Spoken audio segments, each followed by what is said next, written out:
You never get tired of that, do you? You always Yeah, like I was getting nervous because I saw you playing around with the other stuff earlier before the show. Oh yeah, there's some more coming. Don't worry, there's some more coming. Now, Uh-huh. like I said, you left me unsupervised. You left me without proper adult supervision, and I'm gonna be like Chris Pratt. I'm gonna make some weird shit.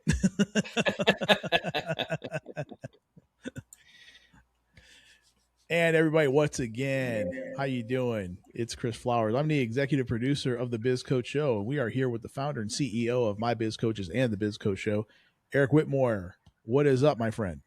Not too much. Good morning. How you doing this morning? Doing good, man. Doing good. Just like I said, just things are moving, things are shaking, things are happening on both sides of the aisle. You and I are both making some moves, making some things happen. Absolutely. Things are definitely going in the right direction. And like I said, we're just trying to see how many people we could take along the ride with us. Nice. Yeah. So, hey, side note, I'm not sure. I have to double check the count, but we're getting damn close to 200 shows. Nice. Yeah. I haven't even bothered to count mine. I got to count mine. I wonder how many I got. It's a few. I was in there the other day messing around. I'm like, we're pushing 200. I couldn't qualify because I had to go back and add the stuff from the first year and a half when David was doing it. Yeah.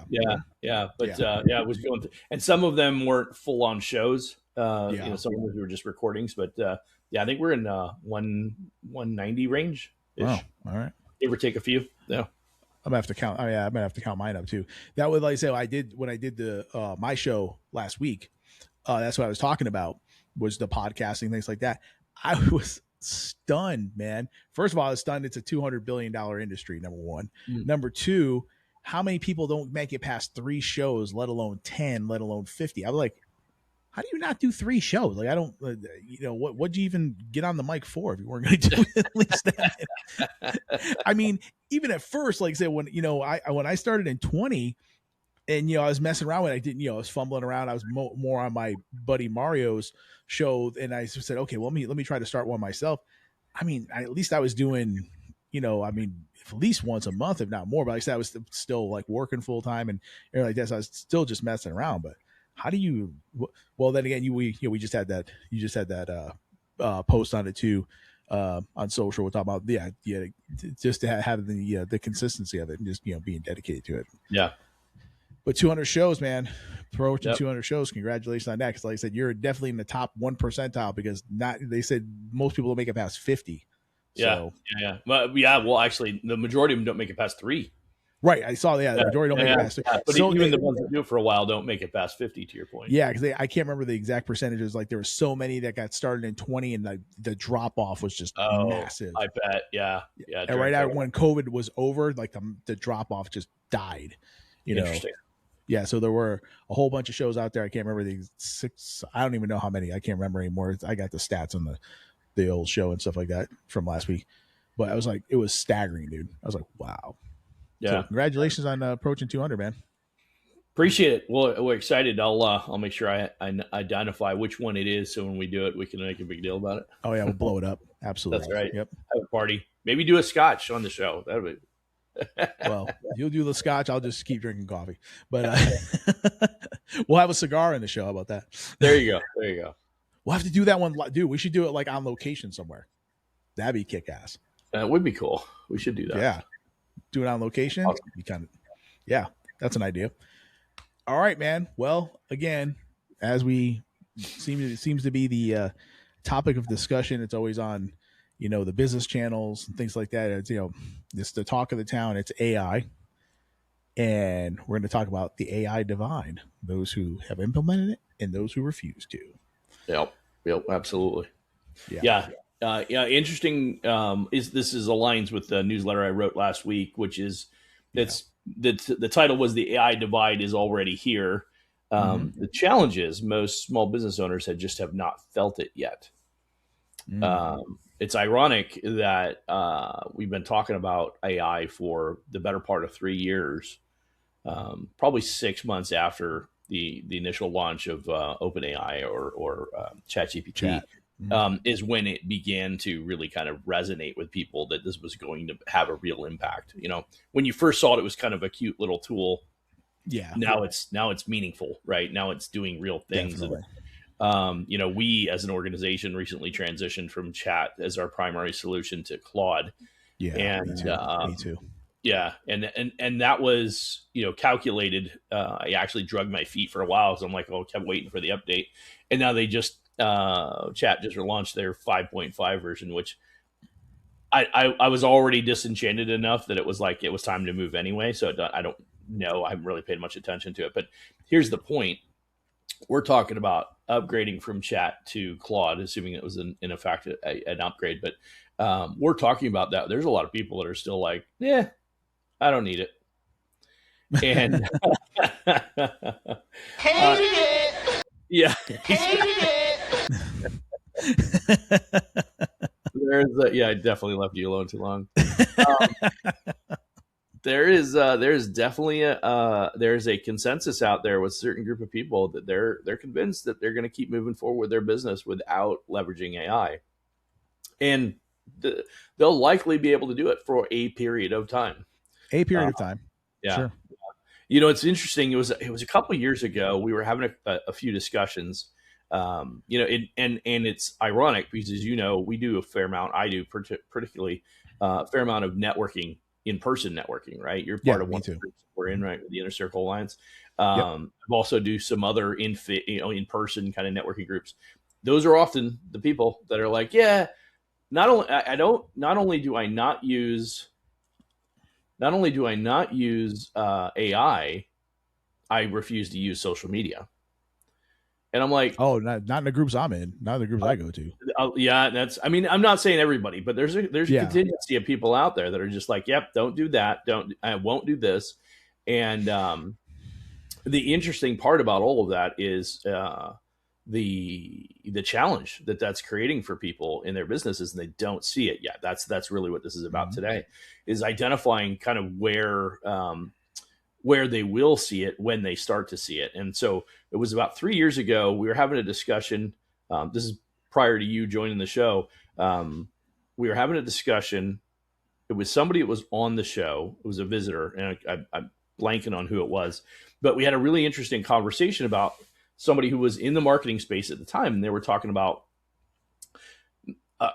somebody had proposed some services to, right? So they're a marketing person, and they had proposed some services to this individual. She was a hairdresser, high-end hairdresser. She made good money, right? Oh, yeah. She got some good high-end clients and things like that. She does well for herself. But she openly acknowledged that her client base was down quite significantly. She was blaming at the time, remember this was 3 years ago, she was blaming at the time on people not coming back from COVID. I'm like, people still get their hair done. It doesn't have anything to do with COVID. But what happened during COVID that you just referenced was a bunch of people podcast, but also social media. Both had a really significant impact during TikTok, man. Yeah. During I tried to share with her, and she didn't want to hear it, was one, she also worked with a certain group of people, age bracket wise, right? Yeah.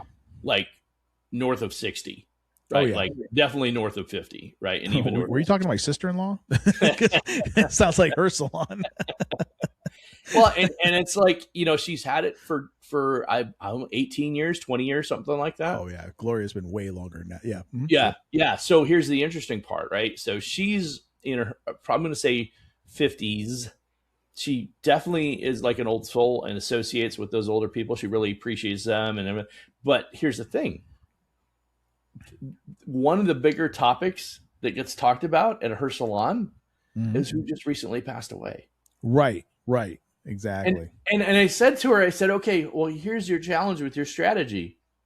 You have a finite client base. Your client base is aging out, right? I mean, I'm like, that's you are the fossil fuels of a client. I'm like, and I'm not trying to bag on you. I'm just saying you have to be able to identify that your business is evolving and changing, and you're not changing with it. Yeah. And so the irony was, and she was adamant, I don't do social media, and I don't need to do this, and I don't need to do that, and blah, blah, blah. And I'm like, okay, I hear you, but that's a place. Now, are there 60-year-olds on TikTok, yeah, there are a small percentage, smaller, but they're definitely on Facebook. They're definitely on Instagram. There's a good contingency on Instagram, and they follow one another, right? But the point is, those platforms, some of those platforms are really well designed for promoting those types of services. Oh yeah, right, in-person services. But so anyway, the point was that she was so adamant. She's like, I don't need it. I built a business. I've done this, and I'm like, what? All it kept resonating in my head, and I could not get her to embrace this concept.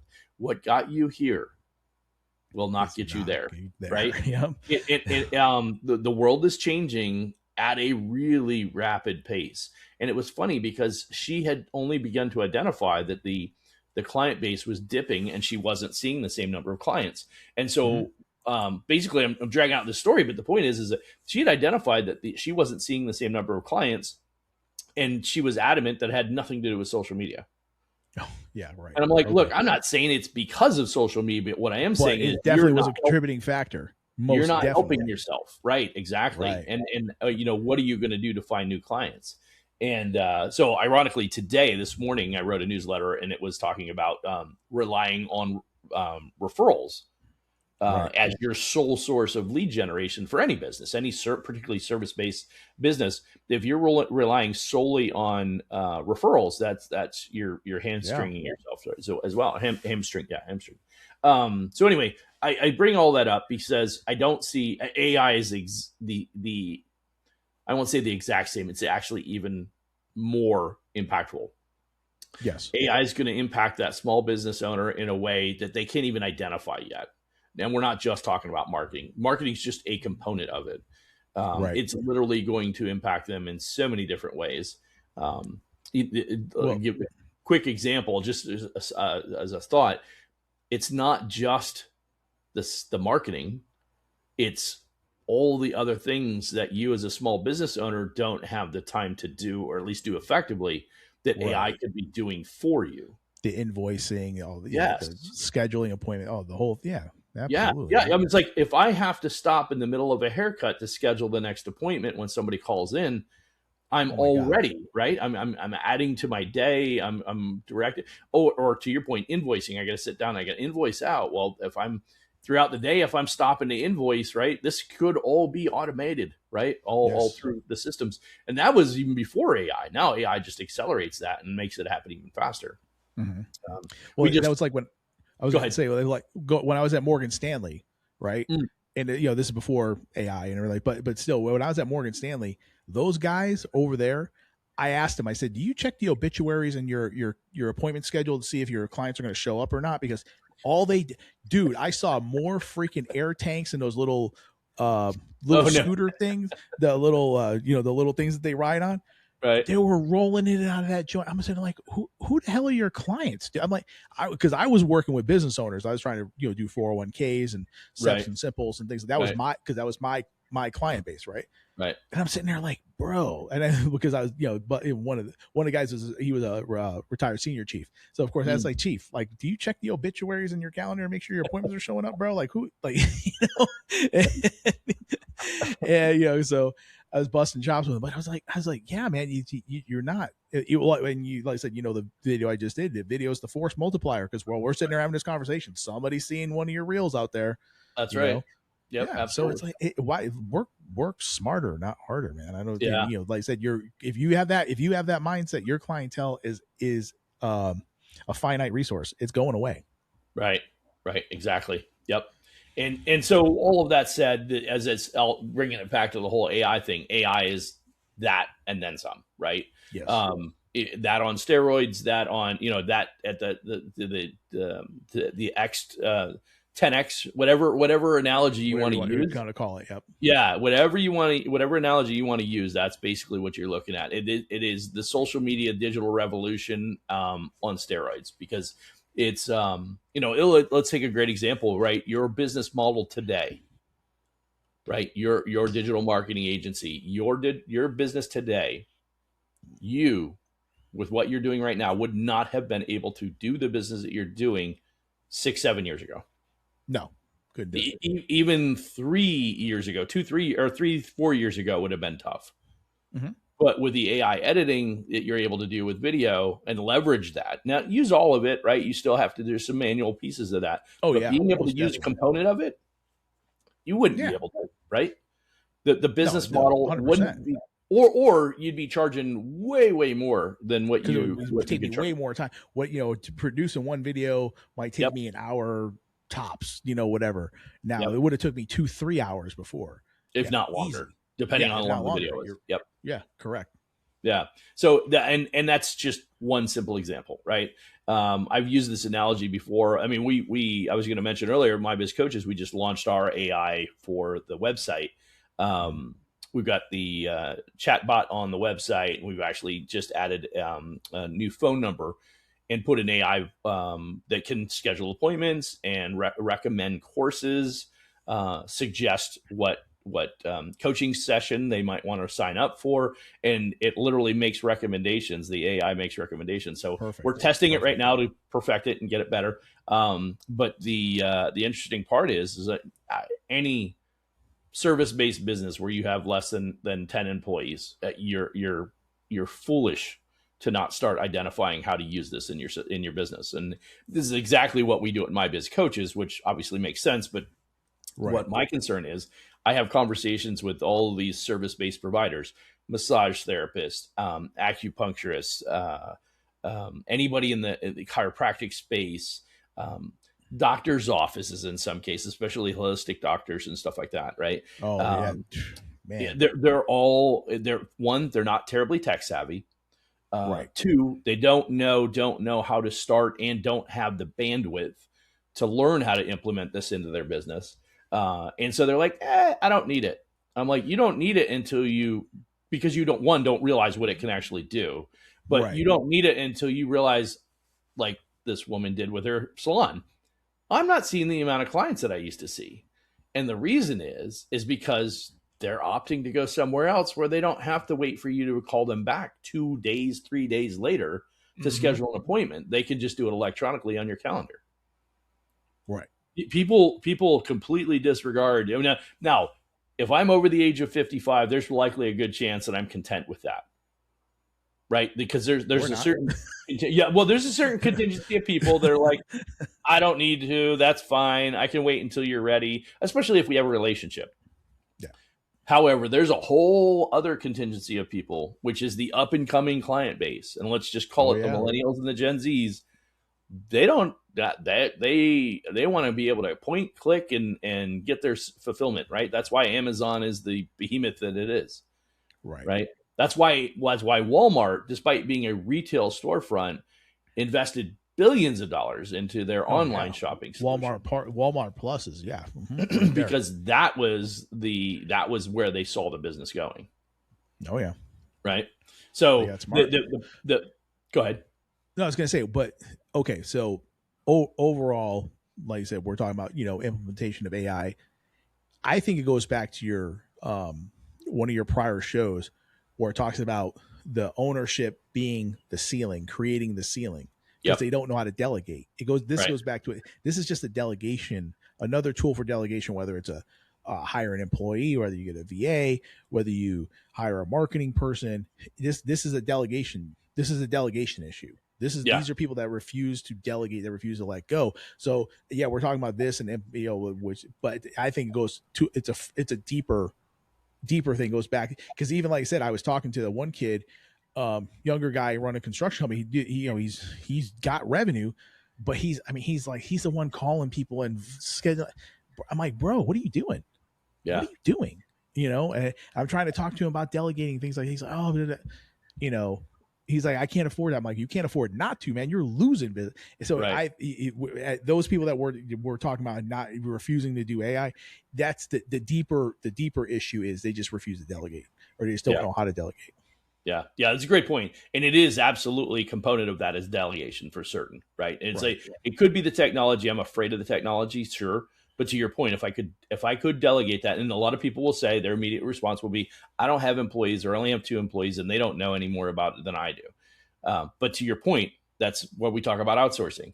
You can find a marketing agency that will implement these things for you. You can find a company like My Biz Coaches that will come in show you, train you, develop, and then implement the solutions for you, right? It's like, Yep. We've expanded into introducing AI into people's companies because that's where the business is, right? That's where it's at. Yeah. People are looking for, that solution, and not enough people are understanding it. I saw a statistic, or not a statistic, but a graphic, an infographic on LinkedIn the other day, and it showed the percentage of people that are actually using AI. So the actual percentage of using AI that are using it and actually getting real results from it, right? Mm-hmm. It was less than 10%. Mm-hmm. Now, there's another contingency, probably about 20% more, that are using it, but maybe not getting real results from it. They're toying with it. They're playing with it. Right. They're testing it. They're tweaking it. Mm-hmm. They're doing little things here and there. Maybe they're making some things, but they're not really getting a full ROI on it. Right. But that's only 30%. There's a whole 70% of the population right now that's still, and they are the ones that don't want to hear what AI is going to do for their business, right? And a lot of them that we work with are the small business owners that, I've done what I've done. It's got me here. I don't need that. And that's the rub that, we struggle with, which I'm trying to help you get out of your own way. Right. Exactly. So you're right. We're finding more and more that are failing to adopt because their operating model is as it. Here's the other part of it. The longer you put this off, the harder it's going to become to implement into your business, because you're not going to understand the basics of it. You won't understand the advanced strategies of it. Yep. Right. And so you'll always be a step behind the people who have adopted it early. Already did it. Mm-hmm. Yep. Hell, man, there's sometimes when I'll do something on Claude and something kind of goes sideways a little bit, I go back to chat. I'll take everything I was just talking about on Claude, bring it over to chat, see if chat can fix it up. Sometimes, it gets through that little, or vice versa. I'll be something on chat. Okay, I'm running into a little roadblock with chat. I'll go over to Claude. Hey, can you work on, and there's been sometimes where that's actually, work. Sometimes, it just doesn't. Okay, whatever. But, sometimes, I even, the other day I was working through something. I started out at Claude, went to chat. I had to go to Gemini. I'm like, I'm going to find a solution to this one. Yeah, great point. There's a couple of thoughts there I was going to share. So some of the things that we've learned at My Biz Coaches. So first of all, the patterns don't change, right? This what we're experiencing with AI is no different than it was with, like I said, social media, websites, internet. Right? The internet as a whole, right? I mean, here's the irony of that. I want to say that the first time email was used as a marketing strategy was like the mid 90s. Sounds about right. Not that long ago. Windows 95 was 1995, just as a clarification sake, right? And Windows 95 was really what set the benchmark for home computing, right? That was the game changer for home computing. So ironically, as I mentioned that, and I say, the first time that commercial email was sent, it was, I want to say it was like mid 90s, 93, 94, 95, something like that. Anyway, the point was, the email was around before that, but to actually use it as a client commercial base for personal use, not corporate government stuff. But so if you identify that was that time frame, that was only 30 years ago. Right. It's fascinating. Think about the transition that we've been through in just 30 years. Mm-hmm. Right. From the first email, which by the way, was at a baud rate? Well, was it 10,000 or 9,600 baud rate or whatever it was? Yeah. You have mail, right? That was 30 years ago. Wow. We've lived through the whole .com boom and bust, right? Then the resurgence of .com. Then we move into 2008, and there's a huge focus on technology and leveraging technology to reduce costs because of 2009, 10, 11, 12 with the economy that we got kicked in. And then it was like, was it Facebook was 2009? No way. Yeah. Really? Facebook. Yeah. It might've been like 7 or 8, but 2009 was like when it really kind of hit mainstream. That's when I set up. Wow. Yeah, that was when I set Wow. up my account. And it was, you had to be invited, if you remember originally. You had to be invited into it. Wow.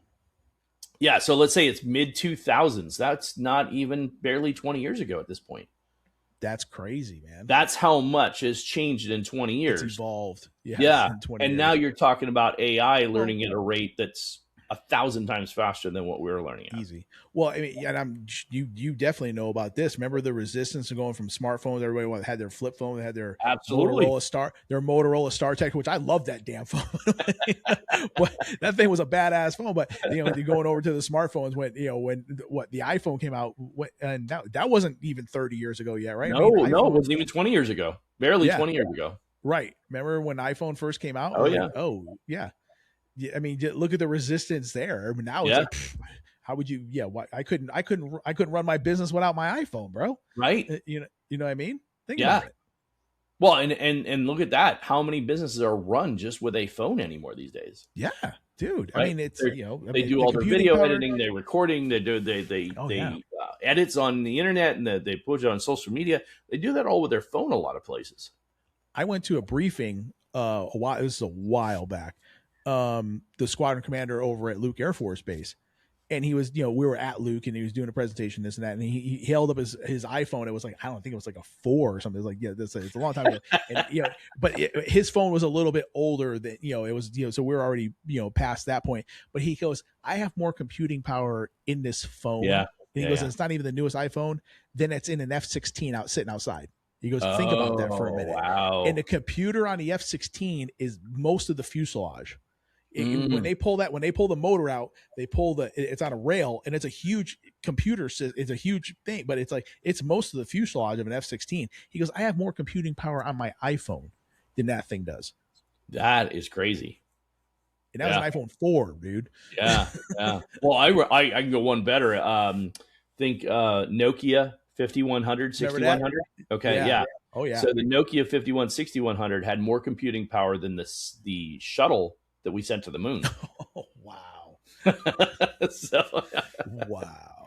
Yeah, it is the technology and what we're able to do, and this is, we talk about how much it's compressing, how much things are, how much is developing and happening in such a shorter period of time. And here's my caution, bring it back to the AI piece for everybody who's convinced that they don't need it or doesn't necessarily believe it pertains to them. Here's the problem. If you're not on board, you're going to be off board quickly.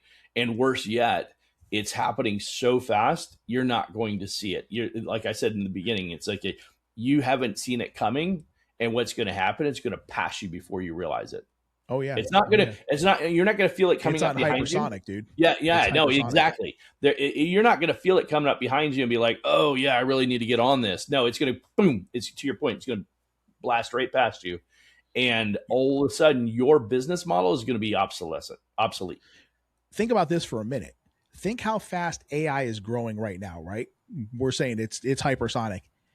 It's being bogged down because we don't have enough power. It'll overpower the grid. We don't have enough, you know what I mean? So that's the only thing slowing down AI is that we don't have the data centers set up yet, and we don't have the grid capacity for the electricity that's going to generate. That they're trying to, supply, those small local nuclear generators and the, local, so that's, if anything, it would be even more hypersonic. At this point, if we would have, like I said, if the infrastructure to support it, the power systems, things like that, was up to speed. Right. So that's the only thing slowing AI down at this point. Yeah. Well, that and maybe some politics. Well, of course, there's always that, but But yeah, so that's anyway. The key here is just really getting people to identify that this is happening. It's happening right now, real time. If you're avoiding it, if you're ignoring it, if you're turning a blind eye to it, if you're convinced that it won't impact you, you're wrong. Sorry. Don't mean to call you out directly, but the truth of the matter is it's going to happen. And here's the worst part. You may be able to, for the next 12, maybe even 18 months, carve out your little space, but you can't deny how fast these things are impacting our world, right? And I don't mean just AI, but everything that AI represents, because it's impacting every piece of the business world that we do, right? there was some stuff regarding Bitcoin that I saw on a show today. I haven't done any due diligence, so I'm not going to speak to it yet, but it would completely disrupt the entire financial industry. Wall Street will completely be turned upside down if everything that this guy was referencing, and it's leveraging Bitcoin, but it's leveraging Bitcoin with AI at this ridiculous pace of growth, right? If it were to play out, if all of what he was suggesting were true, and I can't speak to it because I didn't, I got the gist of the story, and I'm just like, holy cow! If that would happen, Wall Street's a couple of years from not being what it is, which is, I mean, think about that. It's 200 plus years of what it's been, 230 years, 220 years. I don't know how much Wall Street has been around for a long time, but it would be completely disrupted. All the traders on the floor, all that kind of thing, that whole old school. If you could use Bitcoin to do all the trading and you don't need a broker to manage the transactions and everything's done electronically through Bitcoin or some not Bitcoin, what do they call them? Tokens. They just using that technology, and then you have AI do all the trading strategies for you. That whole industry no longer exists. It's really interesting. So, and this is a massive thing that has been around for hundreds of years. As far as an industry, look at real estate. Real estate's up on all. I mean, we just read the other day. Heard from one of our real estate agent friends. There's this massive merger in the real estate industry. It's going to bring together Remax. Yeah. Remember what Sarah said? Completely changing. And here's the reason why that's happening. The real estate market is struggling. People are not, the agents are not making the kind of money that they've made in the past. Certain good ones are still doing all right, but it's going to become the 80-20. It's going to be 90-10. 10% are going to represent the vast majority of all the transactions, and everybody else is going to be fighting for scraps. I don't know how many there was 3 million real estate agents 6 years ago. I don't know how many there are that are active today. But I'll bet kind of like podcasters, right? Half that. yeah, exactly. Well, and no, that's the thing is that they're going to go to podcasts. They're going to go somewhere else. They're going to find something else that is doing well. But to be able to do that, they have to adjust their strategy and their concept of technology and how and when they're going to use it. Yeah, it's across all industries. Your refusal to adopt technology. I don't care what industry you're in. Yeah. Doesn't matter, man. You could be a carpenter if you're still not using AI to get bids out, and you're still not, if, like I said, while you're sitting there, measuring and cutting things like that, we're gonna you can pay an employee, which is great, but at the same time, if you don't have, like I said, maybe that the AI tools are so much cheaper to make sure you're not missing appointments, and make sure you're not missing these calls. Yeah. Well, I'll give you a good example. I'm working with somebody right now who's building their landscaping business, and we've identified that we can actually use Google Maps, the pictures of Google Maps, so you can do the view of somebody's yard and actually get dimensions of the yard without having to physically go to the home to measure the yard to determine how much square footage or whatever around the pool, whatever, however you're going to do it. So you got turf and pavers and all that kind of stuff. Now it's not exact, but it's enough that you can do an estimate. Sure. And if you don't have to drive to somebody's home with gas prices approaching $5 in a gallon, and you don't have to waste the time of driving across town in most of these crowded cities, right? So you're not driving, you're not wasting gas, you're not wasting the hourly time that it takes, whether it's yours or an employee's time. That's huge. Right? Save all that time and money and oh, by the way, if I call you and I call Joe down the street for the same bid, and Chris, you're a great guy, but it took you 5 days to coordinate a time to come out and do my estimate. Oh, and then you had to go back and work it up because you can't do it while you're standing in my yard. So you go back and you work it up and you come back to me a week later. Whereas Joe down the street pulled me up on YouTube or Maps or whatever. I'm sorry, Google Maps or whatever. threw together a rough estimate and said, yeah, give or take 10%, it's going to be $15,000. Right. Or even think about this for a minute. Did it in 2 hours. Think about this for a minute. Think about this for a minute. I'm a big high touch guy. I like, being, working with my clients, pretty closely, things like that. But let's go back to the landscaping example. If you had an iPad and you had your chat, your Claude, on your iPad, you could be sitting there having that one-to-one face-to-face conversation, and hell, you could Zillow the freaking, hey, or you're not even Zillow. It's just, but hey, give me, Claude, hey, here's the address. What's the square footage? Boom. It's going to come up with, it's going to pull Zillow. It's going to pull whatever, pull that up. Okay. Estimating this. Okay. Estimate doing da. You could do it right there while you're sitting there talking to it with your iPad, dude. Well, boom, that would require you then to at least get in front of them, which could still take time. But to your point, that will have that high touch value. So you kind of best of both worlds because because when you're dealing with people, let's say our asset level things like we want that one-to-one. We want we want to know who we're talking to, things like that. So, but you got the best of both worlds. We're having that high touch. You're really giving that extra customer service, but at the same time, we're doing it right now on my iPad. Done. Yeah. And it's when you and think you can about invoice it right there. Look, hey, you know what? Here's it is. You like the bid? You like the bid? Okay, hey, let's it's in your email. Just click that button, make the deposit, and we'll get everything started. Or you can e-sign it right here on my iPad. Yeah. Done. Moving on. Yep. Yeah, it's the real, and that stuff. What you're referring to has been around for a couple of years, but it was been integrated. It's been integrated in different software platforms. Now you get through, for all intents and purposes, create your own software platform to do the same thing. Right. It literally would be I'd build it out in Claude or whatever, and I could use Claude Code to build it, and that becomes my platform for engaging with a client and creating the invoice and everything like that. And to your point, connecting it to the different softwares that would need to get access to the information. Right. Yeah. It's a new world, and there's a lot of people, like I said in the beginning, there's a lot of people that are convinced it's not going to impact me. I don't need to pay attention to it. And I'm telling you, it's not just that. It's everything that we do. I mean, I was having a conversation with relatives, and they're talking about their child going to college, just got accepted to a pretty decent college to go to school, and they're going to do coding. And I'm like, coding is on the backside, man. I'm like, I said, that's encouraging. Does he understand vibe coding? Oh, no. He's doing it the traditional way. Oh, yeah.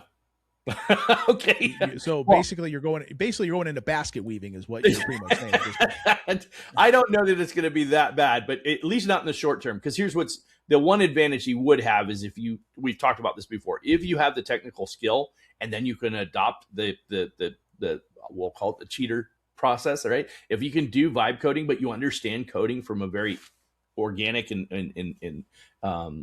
inherent level, you would actually be able to leverage it probably even more than you and I would be able to. But right.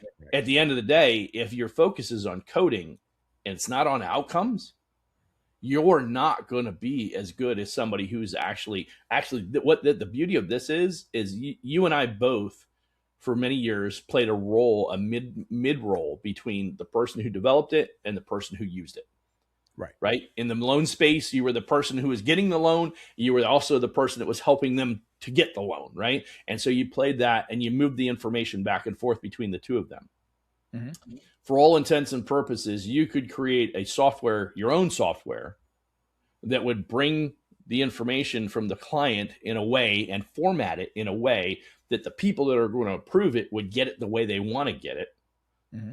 And see it and not have to, and for all intents and purposes, you're the one that could actually benefit if you can create the right process to bring the two together without having to play that role, right? And better yet, if you could get direct access to the lending, you become that person that actually fills the void.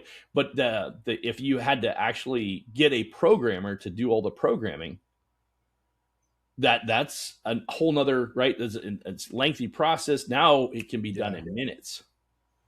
Mm-hmm. So anyway, there's a lot that goes into this. There's a ton of ton of discussion points that really kind of come out of. There's a couple of things I was going to touch on real quick. Just these are like the 10 things that you absolutely should be thinking about how you can use AI in your business. First one, revenue growth, sales and marketing systems that you can actually incorporate. You can improve your sales script. You can ask AI how to sell your product or service better, how to market it better. You can actually do the marketing activities. You can create SOPs for your business. You can actually ask, there you go. You can actually ask any of the AI solutions how to automate more of your workflows. You can literally go to Claude and say, I spend too much time doing this. How could I speed up this process? Or how could I reduce the amount of time that takes me to do this? And it'll give you an answer, right? Yeah. And then it'll even say, would you like me to build that software for you? Would you like me to build an app for that? Yeah. No, Claude is very intuitive like Yeah, that. That's the cool part. Like, hey, you want me to, or have you thought about it? Yes, here's something I found. Yep. Here's something I found in your software that we can fix. You know, yeah. Like just things like that. Claude is pretty intuitive like that. Yeah, exactly. Another one is using AI for financial clarity. We've had this conversation many times. Most small business owners don't know anything about finance. You can actually say, do a cash flow analysis on my business and tell me where my gaps are. Tell me where my opportunities might be. Tell me where I might not have seen. So give me the unintended consequences of where my business is right now. And it will give you perspective, right? Mm-hmm. AI for leadership leverage, right? So help you in decision making and delegation, right? Where could I delegate more effectively using your reference earlier? Another one is AI for customer experience, right? Yes, we want the human touch. Yes, there's a certain percentage of people that still are going to want that human touch, and it's always going to be a component of it. Some people actually don't, but there's always going to be a component that do. How can I enhance that? By taking away all the manual processes that I have to do that slow that experience down. Just like you referenced earlier. Well, what was it? Somebody, I heard it from somewhere, I can't remember. So, AI is for paperwork, people are for people work. So right. Like I said, just like the example we used before, hey, you could be face-to-face with somebody, having that one-on-one high touch, content. But like I said, we're doing everything on your iPad while we're sitting there talking about it. Boom, it's already done. Yeah. Like, sign here. Right. Right. Exactly. You can certainly use AI for competitive positioning. You can ask AI, compare me against these other companies, give them the websites. Better yet, go and find my competition and tell me what I can create as my competitive advantage, right? Did that. Yep. AI for scaling teams, right? And identifying who's a good fit for my team. After I've shared my personality with you, let it help you identify some of those things. AI for data and decision speed, right? I can make better decisions because I've gotten the information I need when I need it. One of the problems that always existed in the accounting space was you wouldn't be able to get your P&L until usually about 2 to 3 weeks after the end of the month. And then people would look at the P&L and be like, oh, well. Oh, it's wrong. Yeah. Or we lost money last month. 3 weeks ago, last month, throughout the whole month, we lost money. We need to adjust our pricing strategy so that we don't have those margin losses, right? Well, now you've already lost 45, 60, pushing 60 days before you implement those changes. Right? Now you could actually see these things in real time in many cases. Mm-hmm. Another one would be, go ahead. No, go ahead. Yeah, I was going to say another one's AI risk and misuse. So there's a whole gamut of exposure, right? That with AI that you need to make sure, and you can actually ask AI, where am I exposed? Where am I leaving myself open? What are some of the missed opportunities I'm not seeing, right? And so there's ways you can do that. And then the last one is building an AI ready business model. That would be the thing I would literally do if I was in a traditional service-based human engagement kind of business model, right? If I'm cutting hair, if I'm HVAC, landscaping, plumber, right? Plumber, right? Any of those types of doctors, dentists. What can I do? I literally just ask AI, what could I do in my business that would reduce what are the biggest, or actually better yet, ask it, what are the common reasons why people in this industry don't make the kind of profits or don't grow at the rate they want to grow, or whatever the question might be, right? That you want to kind of answer for, and then say, what could I do to change that? Yeah. And then people would be like, wow, and then you can actually go the next step and say, how do I implement that in my business? Right. Mm-hmm. If this is the change or these are the changes, how do I implement that in my business? No, I said full disclosure. Like, let's remember, everybody, AI is not infallible. There's going to be mistakes in there. It's not going to be perfect. Right. Exactly. Yeah, Well, so and you know your business, right? You should know your business. So when it makes recommendations to you, you identify this is what's going to work. This won't work. This could work. This, this, or this is maybe what it's a I little do bit not. This different. is what I'm not going to implement. Or do a workaround. Sure. Yeah, this Yeah, doesn't fit. absolutely. This doesn't fit me. Yeah. Figure it out. Yep. But a couple of key things: make sure you identify your biggest time drain. Figure out where you're spending the most amount of time that's eating up, right, and costing you that space. Focus on realizing. Well, first of all, realize that momentum beats mastery. Right? Yes. You don't have to be perfect at it. Just start using it. The mastery comes with use, right? You're not going to know how to use it right out of the gate. You're going to have to fumble around. You're going to make mistakes. You're going to figure it out, but that's okay because that's part of the learning process. 10,000 hours. Yeah, that's right. 10,000 hours. Application beats education and speed beats perfection. So a couple of do's and don'ts real quick. Small, but start now. Tie AI to revenue or time savings. So make sure you're getting an ROI. I'm not saying get AI just for the sake of getting AI. Make sure that you're getting an ROI from it, but don't be the bottleneck as to why you're not seeing the ROI, right? Oh yeah. And then build repeatable systems because you are doing similar things over and over and over. It's taking out, is removing the things that you're not your genius from your day-to-day activity so you can focus more time on the most important things that you do. That's where the real value becomes. Don't wait until it's perfect. Don't chase every new tool. Please don't chase every new tool. And don't treat AI like a side project because if you do, you'll miss the opportunity. Yeah. 100%. So, side note, we were doing some research on some of this stuff as we're kind of looking at this, and what we find is often competitors are cutting as much as 30% of their operational time in less than 6 months. Mm-hmm. In some cases, even as little as 3 months. On average, 30%. Some are getting upwards of 50%. They're saving that much more time. Think about what that equates to in dollars. Yeah. Yep. Yeah. So that's what I got for us today.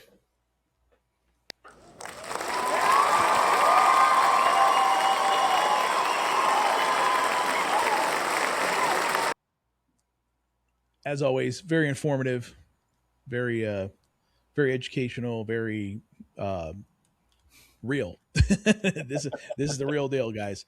Don't play games because you're gonna get run over. That's just all Yeah. Don't stay in the middle of the road.